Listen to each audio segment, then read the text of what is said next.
आप देख रहे हैं कमोडिटी राउंड अप और इस वक्त का एक्शन अगर आपके सामने रखें तो सोने चांदी में तेजी बनी हुई है। लगातार नए रिकॉर्ड सोना बना रहा है और अभी भी 1% ऊपर भाव 50,600 पर ट्रेड हो रहे हैं। सिमिलरली सिल्वर में भी 1.5% की मजबूती है, 62,000 से स्लाइटली नीचे भी ट्रेड कर रहा है 61,976 के लेवल्स पर।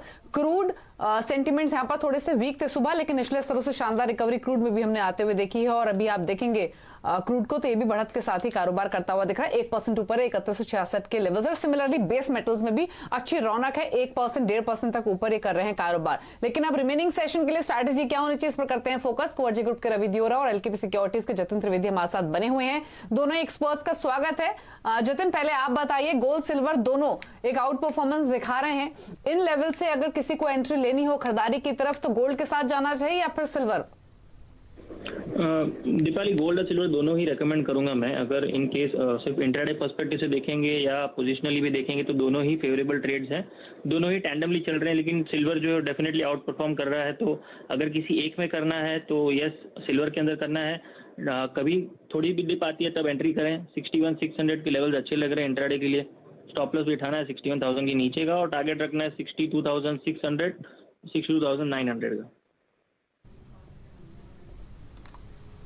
तो गोल्ड सिल्वर दोनों में ही खरीदारी करके चलना है। इसके अलावा बेस मेटल्स यहाँ पर एक छोटा सा डिप हमें मिला और उस डिप पर वापस एक स्ट्रॉन्ग बाइंग आती हुई दिखी है, यानी बेस मेटल्स में भी बिकवाली या फिर प्रॉफिट बुकिंग हावी हो नहीं रही है। देखिए 3% ऊपर निकल है, जिंक 1% ऊपर है।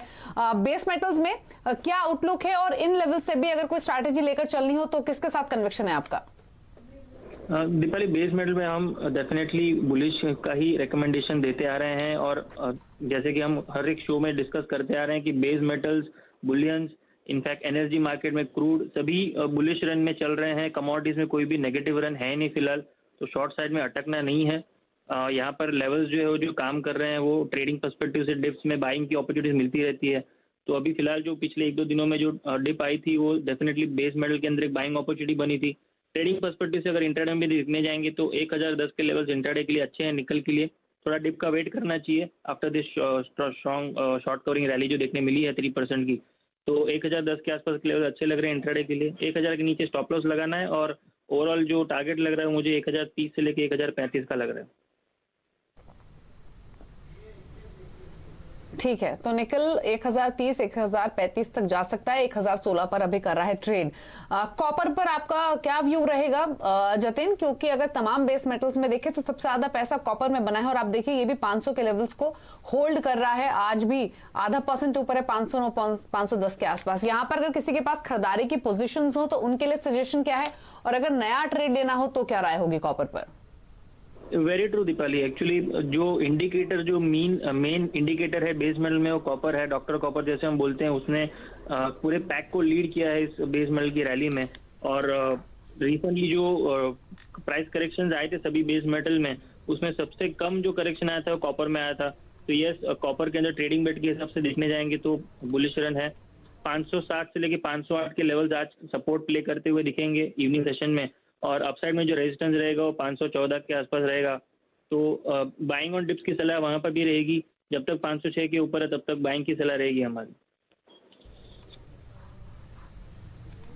ठीक है, तो कॉपर पर भी व्यू पॉजिटिव है। रवि दियोरा भी बने हुए हैं। रवि, आप क्रूड पर अपना आउटलुक दीजिए। देखिए यहाँ पर भी हमने देखा कि सुबह थोड़ा सा मुनाफा वसूली हावी हुई थी, लेकिन निचले स्तरों से वापस एक स्ट्रॉन्ग रिबाउंड दिखा है और अब ये लगभग 1% ऊपर कारोबार कर रहा है। तो क्रूड भी हम देख रहे हैं कि जो अपने रेंज इसने बनाई है उसी के अंदर घूम रहा है, ना उसके ऊपर जा रहा है और ना नीचे। तो अभी आपका व्यू क्या है क्रूड पर और कोई स्ट्रैटेजी? डेफिनेटली जो बुलियन में चल रहा है या बेस मेटल में हो या एनर्जी पैक में हो, जो भी अभी तेजी चल रहा है वो पूरा लिक्विडिटी ड्रिवन तेजी है। G20 नेशंस की बात करें तो इकोनॉमी को बचाने के लिए $7 ट्रिलियन इन्फ्यूज किए। मींस इंडियन इकोनॉमी के साइज से 2 गुना साइज सिर्फ लिक्विडिटी इन्फ्यूज हुई है। तो लिक्विडिटी के हिसाब से सारे जो असेट क्लास है उसमें एक साथ तेजी चल रहे हैं। मेरे हिसाब से कल जो इन्वेंटरीज के डेटा क्रूड के निकल के आए या प्राइवेट इन्वेंटरीज के डेटा ट्यूसडे इवनिंग को निकल के आए, वो सारे डेटा एक नेगेटिविटी का इंडिकेशन दे रहे थे। हालांकि जिस हिसाब से थोड़ा ऑप्टिमिज्म बना है कोरोना वैक्सीन को लेके और जिस हिसाब से लॉकडाउन ओपन होने के बाद थोड़ी थोड़ी इंडस्ट्रियल एक्टिविटीज भी रिस्टोर हो रहे हैं। इस हिसाब से क्रूड में भी अभी होप है कि आगे जाके थोड़ी डिमांड बनेगी, बट जो इन्वेंटरीज हायर आ रहे हैं इस हिसाब से थोड़ा हाई लेवल पे एक रेजिस्टेंस भी फेस कर रहा है। तो I think it would be a range bound around down side 3050, upper side 3200 3250, यही रेंज में रहना चाहिए। कोई भी डिप मिले 3140 के इंट्राडे में बाय करके चले। 3100 का स्टॉप लॉस लगा है मेरे हिसाब से। 3250 3260 का लेवल है, वो एक से दो देखना चाहिए। क्रूड में लिक्विडिटी ड्रिवन रहेगी, असेट क्लासेस एंड क्रूड में आई थिंक यहाँ से और तेजी देखने को मिल सकती है। तो यहाँ से फर्दर तेजी है वो एक्सटेंड हो सकती है, यही सजेशन है। चलिए एक ब्रेक के लिए यहाँ पर रुक रहे हैं। क्विकली जब वापस लौटेंगे तो फोकस करेंगे एग्री कमोडिटीज पर, क्योंकि एक दिन के डिप के बाद वापस हमने स्पाइसेस में तेजी का एक्शन बनते हुए देखा है। तो यहाँ पर अपॉर्चुनिटीज कहाँ हैं ये समझेंगे, लेकिन एक ब्रेक के बाद।